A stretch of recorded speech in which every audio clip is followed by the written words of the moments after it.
Bapak Ibu Saudara, saya undang kita sama-sama untuk boleh bangkit berdiri. Kita akan berdoa bersama, dan jikalau pada saat ini Bapak Ibu datang bersama dengan anak-anak remajanya, boleh merangkul, boleh pegang tangannya, kita akan berdoa bersama. Mari kita berdoa. Bapak dalam sorga, kami bersyukur kalau pada pagi sampai siang ini Engkau izinkan kami boleh berada di tempat ini. Kami percaya Tuhan tidak kebetulan. Dan kami boleh datang bersama dengan anak, istri, atau suami kami ya Tuhan. Bapa, pada saat ini kami membawa anak-anak kami di hadapan Tuhan.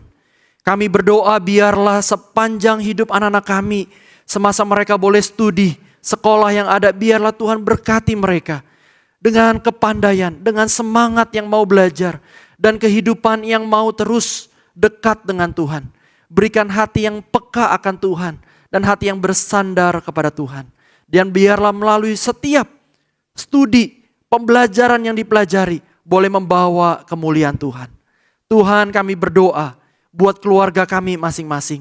Biarlah Tuhan terus sama seperti lagu ini. Berikan kami hati yang berserah kepada Tuhan.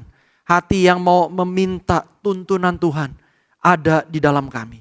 Terima kasih Tuhan untuk kesempatan kami pada saat ini untuk menyembah dan memuji Engkau. Dan tiba saatnya kami mau untuk mendengarkan suara-Mu. Berbicaralah Tuhan bagi setiap kami. Kami mendengar hanya demi dan di dalam nama Tuhan kami Yesus Kristus. Kami telah berdoa. Yang percaya katakan amin. Bapak Ibu Saudara dipersilakan duduk kembali. Adik-adikku yang remaja dipersilakan untuk mengambil tempat untuk boleh sama-sama belajar kebenaran firman Tuhan.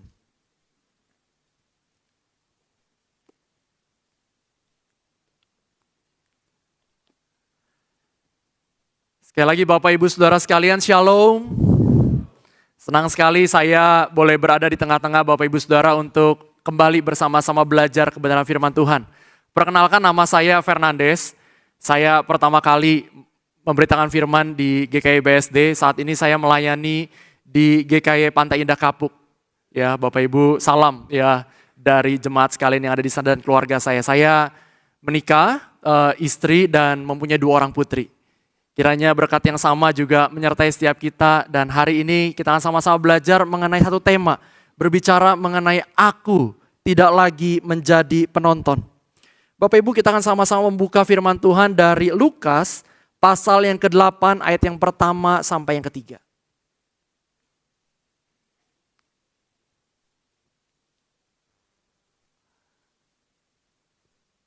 TV yang ada di depan belum terkonek dengan adik yang di ini. Terima kasih.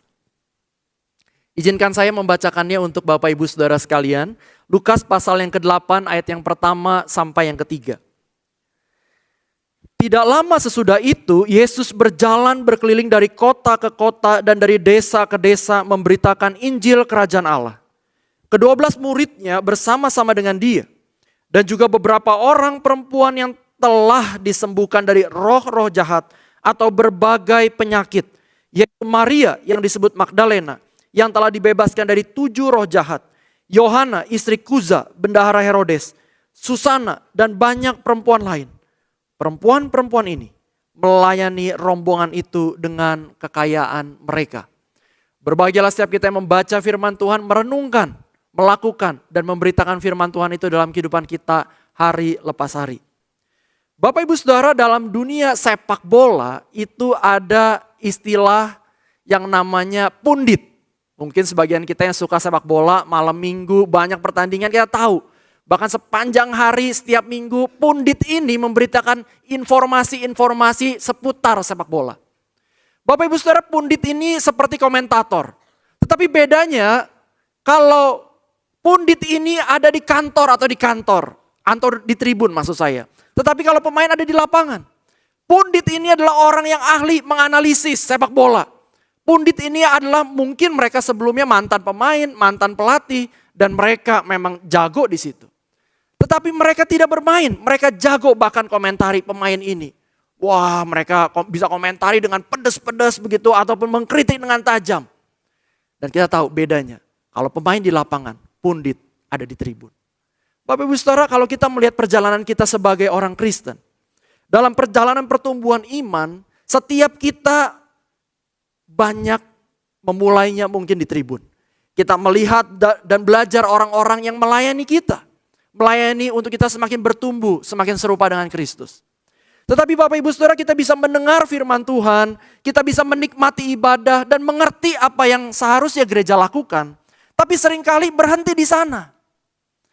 Yang perlu diwaspadai adalah ketika kita terlalu lama di tribun, membuat beberapa orang Kristen lebih mudah menjadi penonton. Dan berbahayanya, jadi komentator rohani yang lebih suka berkomentar daripada ikut melayani bersama. Tetapi dalam Lukas 8 ini, ayat yang pertama sampai ketiga yang baru saja kita baca, inilah undangan dari Tuhan Yesus untuk setiap kita, orang-orang yang telah disentuh anugerah oleh Tuhan, untuk kita turun ke lapangan bersama dengan Yesus melayani. Maka kita bisa pelajari ada 3 poin yang kita bisa pelajari dari teks ini. Yang pertama adalah kita diselamatkan bukan jadi penonton, tetapi untuk menjadi murid Kristus yang melayani di sini. Kalau kita membaca Bapak Ibu Saudara, perikop yang baru kita baca mengisahkan tentang pelayanan Tuhan Yesus yang memberitakan kerajaan Allah dari kota-kota sampai ke desa-desa. Kalau kita melihat di sini, ternyata yang melayani bukan hanya Yesus, tetapi dicatat di sini adalah 12 murid Yesus dan juga banyak perempuan. Dan ayat yang pertama dimulai dengan frasa tidak lama sesudah itu. Bagian ini menarik perhatian saya. Kalau kita melihat apa kaitannya dengan sebelumnya. Kita baru nyanyi lagu tadi ya, di awal ada lagu yang kedua kalau nggak salah atau ketiga tentang seorang wanita yang mengurapi. Lukas 7 berbicara tentang wanita yang mengurapi Yesus itu, wanita berdosa itu. Tetapi Lukas pasal yang ke-8 dia mengaitkan itu, tidak lama sesudah itu. Apa artinya? Bapak Ibu secara implisit di sini Lukas ingin mengaitkan kisah sebelumnya dengan kisah ini. Lukas ingin berkata secara tidak langsung orang yang terima anugerah, orang yang berdosa, wanita itu, yang melayani Kristus itu, yang mengurapi Kristus yang telah diampuni dosanya itu. Orang-orang yang terima anugerah itu tidak berhenti jadi penonton. Tapi orang-orang itu ikut Tuhan Yesus. Dan orang-orang itu ikut bersama Yesus mengerjakan misi Yesus. Jadi saudaraku kalau kita melihat di sini, keselamatan dalam Kristus bukanlah tiket VIP untuk duduk dengan nyaman. Keselamatan dalam Kristus adalah panggilan untuk turun ke lapangan bersama dengan Kristus. Panggilan untuk kita semakin ikut Kristus. Semakin kita mengerjakan misi Kristus. Namun sayangnya Bapak Ibu Saudara, dalam data Joshua Project pada tahun 2024 ditemukan bahwa orang-orang yang mengaku mengenal Tuhan Yesus itu sekitar 2 miliar lebih. Dan kalau kita melihat 30% penduduk dunia mengaku mengenal Yesus. Tetapi ternyata dari data ini hanya 1/3 dari data ini yang betul-betul mengikut Yesus, yang betul-betul mengerjakan misi Yesus. Dari 3 orang Kristen, orang-orang yang mengenal Tuhan, ternyata hanya 1 yang sungguh-sungguh. Saudaraku, maka orang-orang Kristen nominal ini dikenal dengan sebutan mungkin sebagian kita tahu dengan orang-orang Kristen KTP. KTP-nya agamanya Kristen, tetapi kehidupannya sama sekali jauh dari Kristus. Ataupun kita kenal dengan istilah orang Kristen napas. Orang Kristen yang hadir pada saat ibadah Natal dan Paskah saja. Ataupun orang Kristen apa? Kapal selam. Apa artinya kapal selam? Kadang timbul, kadang tenggelam. Ya kebanyakan tenggelam, lama timbulnya. Itulah kapal selam. Jarang sekali melihat dalam ibadah ataupun persekutuan ataupun komunitas kapal selam. Ada seorang pendeta berkata orang-orang Kristen nominal ini seperti orang Kristen 5D. 5D apa aja? D yang pertama, datang. D yang kedua, duduk. D yang ketiga, dengar. Dengar firman. D yang ketiga apa?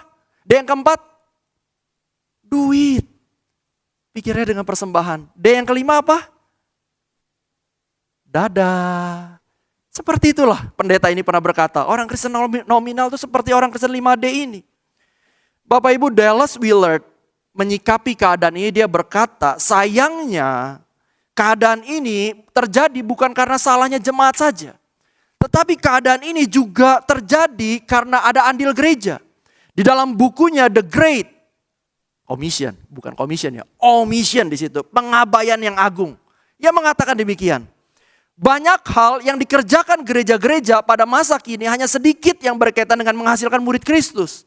Dan lebih terkait pada memberikan produk dan jasa religius bagi budaya yang dikendalikan oleh keinginan pelanggan. Di suatu masa dalam sejarah, menjadi seorang Kristiani dan seorang murid Kristus merupakan dua hal yang berbeda.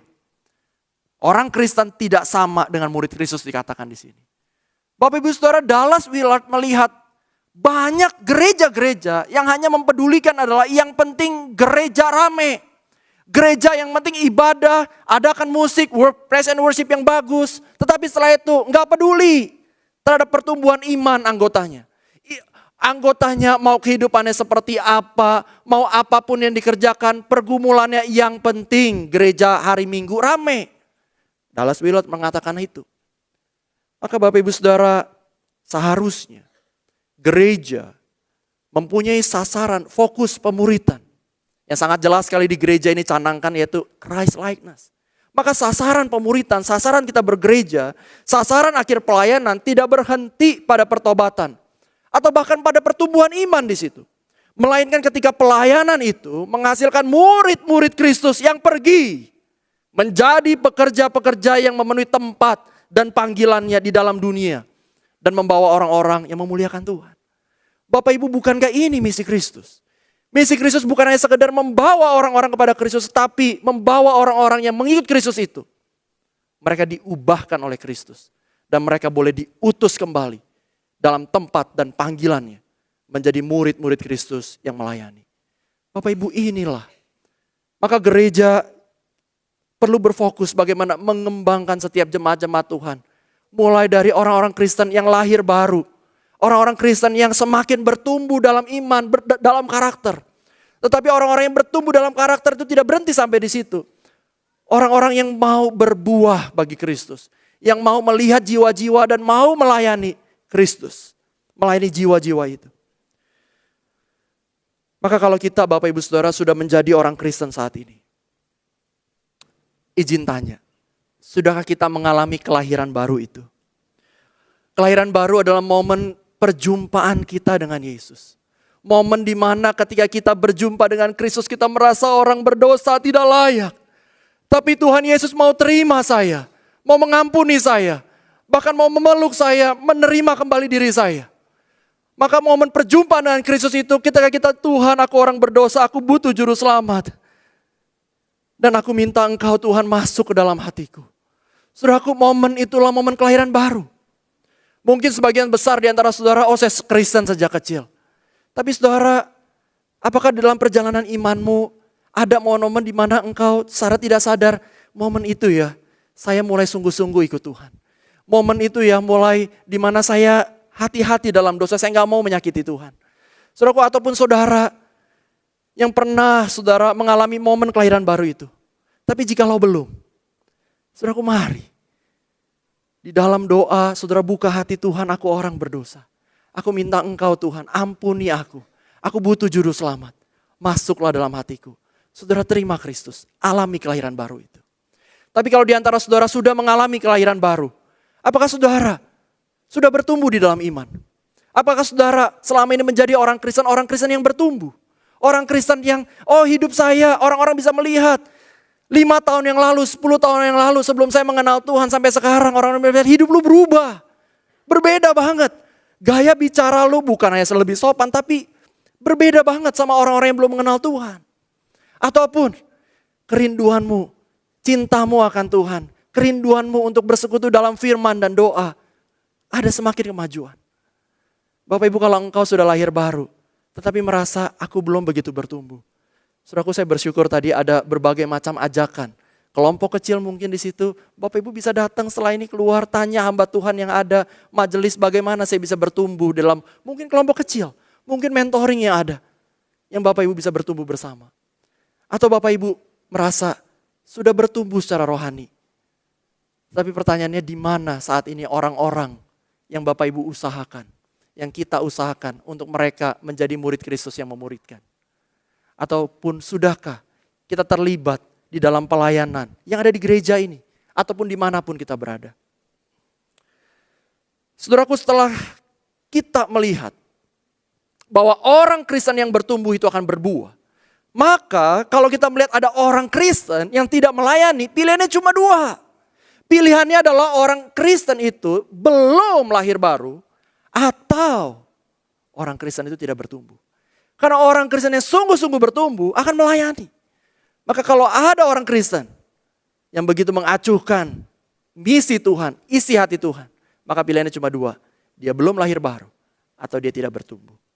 Saudara, setelah kita belajar bahwa Tuhan Yesus ingin kita yang diselamatkan olehnya itu tidak lagi jadi pendonton, tapi jadi murid Kristus yang melayani. Namun kita bisa berkata, oh Pak, saya nggak bisa apa-apa Pak. Aku banyak kekurangan. Aku tidak punya pengalaman pelayanan. Aku orang Kristen baru. Saudara, di sini kita masuk poin yang kedua, kita belajar di sini. Kita belajar bagaimana background para pekerja ini.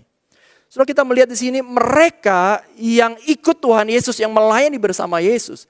Mereka dipilih dan dipilih karena mereka sempurna? Tidak. Karena mereka bukan sempurna di sini. Saudara, kalau kita cari perusahaan, saudara, saya dulu pernah bekerja, ketika saya melamar pekerjaan, dalam situ sudah jelas. CV, begitu ya, masukin CV dan juga di situ ada syarat IP. Indeks prestasi kumulatif di atas 3. Dan juga punya pengalaman ABC kalau bisa begitu kan. Saudara, kalau kita melihat di sini seleksi dari perusahaan begitu ketat. Kalau bisa orang-orang yang siap dan sempurna. Tetapi kita melihat seleksi dari Kristus berbeda. Syarat mereka yang dinyatakan di dalam perikop yang baru kita baca cuma satu. Yaitu mereka mengalami perjumpaan dengan Kristus. Apakah mereka sempurna? Saudara, malahan kalau kita melihat mereka jauh dari sempurna. Background mereka sangat inferior. Kita melihat ada para rasul. Para rasul kita tahu background mereka satu persatu banyak yang nelayan. Pemungut cukai, orang berdosa yang ditolak. Tetapi sepertinya kalau kita melihat Lukas memfokuskan pada perempuan-perempuan. Saudaraku, seperti apa perempuan-perempuan ini?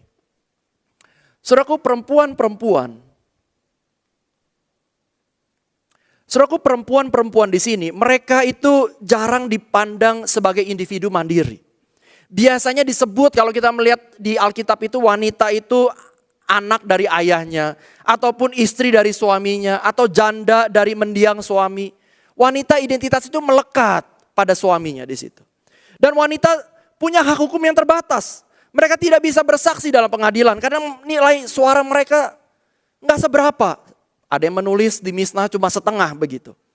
Properti dikuasai ayah atau suami mereka. Dan wanita punya pendidikan rohani sangat minim. Taurat itu hanya dipelajari oleh laki-laki. Dan banyak rabi menolak mengajar wanita. Karena apa? Kalau ada wanita itu seperti merendahkan rabi itu. Apalagi perjalanan bersama rabi laki-laki dianggap tidak pantas. Saudaraku, namun di sini Tuhan Yesus berbeda. Tuhan memulihkan mereka dan Tuhan menerima pelayanan mereka bersama dengan laki-laki. Dan ini melanggar norma. Ini melawan norma, ini tidak biasa Bapak Ibu Saudara. Tapi di sini kita melihat ada kesetaraan di sana. Lukas sengaja menyebut nama mereka. Ada Maria Magdalena, ada Yohana di situ, ada Susana di situ. Dan Lukas menyebut latar sosial mereka, istri pejabat Herodes. Saudaraku, Lukas menempatkan mereka dalam rombongan pelayanan Yesus. Ini tidak lazim. Saudaraku, para wanita ini hanya dicatat di Lukas 8.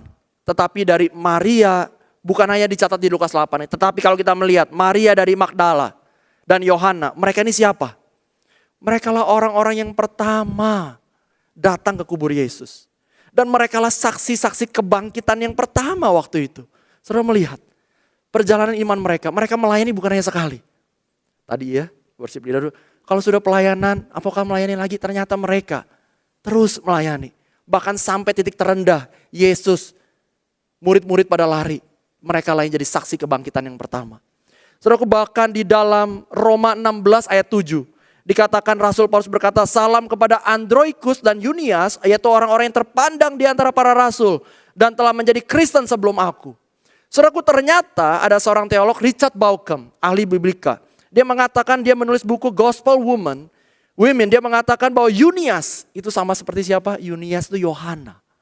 Wow, Ternyata mereka mengikuti Kristus, diubahkan oleh Kristus, mereka mengikut Kristus, mereka melayani Kristus. Bahkan saat yang paling down sekalipun, mereka tetap setia melayani, dimampukan Tuhan, setia.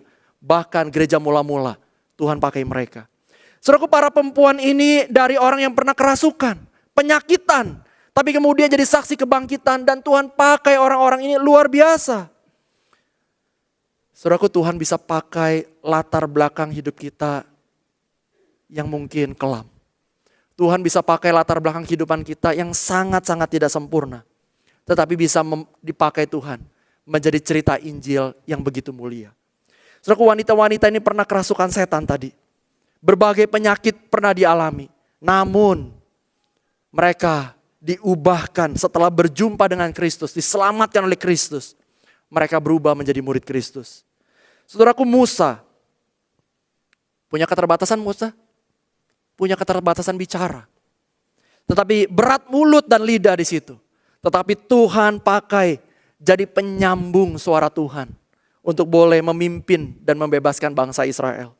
Kalau kita melihat perempuan Samaria, saudaraku, punya 5 suami, latar belakang begitu jelek, dikucilkan secara sosial. Tetapi perempuan Samaria dipakai menjadi penginjil pertama di kotanya. Dan banyak orang bertobat karena kesaksian hidupnya. Dan kalau kita melihat Rasul Petrus, nelayan, minim pendidikan, pernah menyangkal Tuhan 3 kali. Tetapi dipakai Tuhan, berkhotbah Pentakosta, 3.000 orang bertobat. Dan pemimpin gereja mula-mula. Dan kita melihat tokoh yang lain, yaitu Rasul Paulus. Dia penganiaya jemaat. Dia pemimpin agama Yahudi, orang-orang yang menentang Tuhan Yesus. Tetapi Rasul Paulus dipakai Tuhan membangun gereja mula-mula. Dan 2/3 dari Alkitab perjanjian baru Tuhan pakai Rasul Paulus. Saudaraku, lihat, mereka bukan orang-orang yang sempurna. Mereka jauh dari sempurna. Tapi mereka telah berjumpa dengan Kristus. Mereka disempurnakan oleh Kristus. Dan mau mengikut Kristus, melayani Kristus. Saudaraku, Tuhan memilih mereka bukan karena mereka sempurna. Tetapi memulihkan mereka dengan anugerahnya. Sehingga hidup mereka makin memperlihatkan kasih Kristus yang sempurna. Mungkin saudara bisa tambahkan nama-nama mereka, saudara. Ataupun saudara termasuk saya juga seperti itu. Banyak kekurangan. Tetapi Tuhan mau katakan hari ini, Tuhan bisa pakai segala kelemahan yang tidak sempurna itu untuk menjadi alat dalam kerajaannya. Saudaraku, apa yang membuat mereka walau bukan sempurna, namun rela melayani Tuhan dan berguna bagi kerajaan Allah. Kalau kita melihat ada satu kesamaan mereka, saudara. Mereka sama-sama tidak sempurna, tapi mereka mengalami perubahan nyata dipulihkan oleh Tuhan Yesus. Mereka mengalami mukjizat Tuhan Yesus itu. Dan ketika pada saat ini saudara berkata, Pak, saya belum pernah alami mukjizat Tuhan Yesus. Sakit pun tetap sakit sekarang. Pekerjaan susah pun tetap susah, Pak. Saya belum pernah mengalami mukjizat Tuhan Yesus. Saudaraku, bukankah setiap kita yang telah diselamatkan oleh Tuhan, diampuni dosanya, setiap kita telah mengalami mukjizat terbesar yang telah dikerjakan oleh Kristus. Bahwa anak Allah itu datang ke dalam dunia mencari setiap kita, mengejar kita, sehingga setiap kita yang tadinya berdosa terpisah dari Allah, mendapat murka Allah. Tetapi kita dimampukan oleh Kristus dengan pengorbanannya di atas kayu salib. Kita kembali diterima oleh Allah. Kita diampuni oleh Allah. Kita diterima menjadi anaknya. Dan kita tidak akan pernah dibuang dia. Aman selama-lamanya. Bukankah itu mukjizat terbesar yang kita alami sebagai anak-anak Tuhan? Maka Bapak Ibu Saudara, Tuhan tidak memilih orang-orang yang mampu.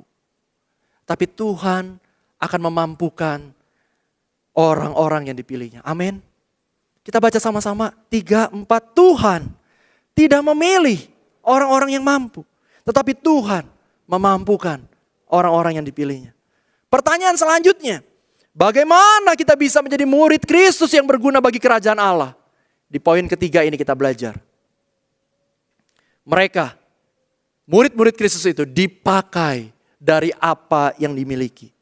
Saudaraku, dikatakan di dalam ayat 3b di sini, perempuan-perempuan ini melayani rombongan itu dengan apa? dengan harta milik mereka. Mereka melayani dari apa yang mereka miliki, hartanya. Saudaraku, di Alkitab kita melihat banyak pelayanan pemberitaan Injil itu terjadi karena Tuhan pakai kekayaan dan kelimpahan. Seperti apa? Kisah wanita-wanita ini kita melihat Tuhan pakai orang-orang yang kaya. Yusuf dari Arimatea dengan tanah kuburnya Tuhan pakai di situ. Ataupun Zakheus, ataupun Lydia, orang-orang yang kaya untuk memberkati pelayanan itu. Tetapi di Alkitab juga ada tertulis tentang bagaimana Tuhan memakai orang-orang dengan kekurangannya. Siapa aja? Kalau kita melihat orang-orang ini, kita melihat tapi Tuhan juga bisa pakai keterbatasan. Seperti apa? Janda yang miskin. Tuhan pakai pelayanannya untuk membuka mata orang-orang, pemimpin-pemimpin agama, bahwa yang diterima Allah bukan sekedar persembahan yang untuk dipamerkan. Saudaraku, kalau kita melihat murid-murid ketika diutus, diminta apa? Diutus tanpa bekal. Mereka keterbatasan. Ataupun gereja mula-mula yang sangat terbatas. Ataupun kita tahu mukjizat Tuhan Yesus memberi makan 5.000 orang. Dari apa? Bekal seorang anak kecil. 5 roti dan 2 ikan yang begitu terbatas. Tapi di tangan Tuhan. Tuhan berkati. Dan Tuhan pakai untuk memberi makan 5.000 orang. Saudaraku, Tuhan bisa pakai kekayaan. Tuhan bisa pakai kemiskinan.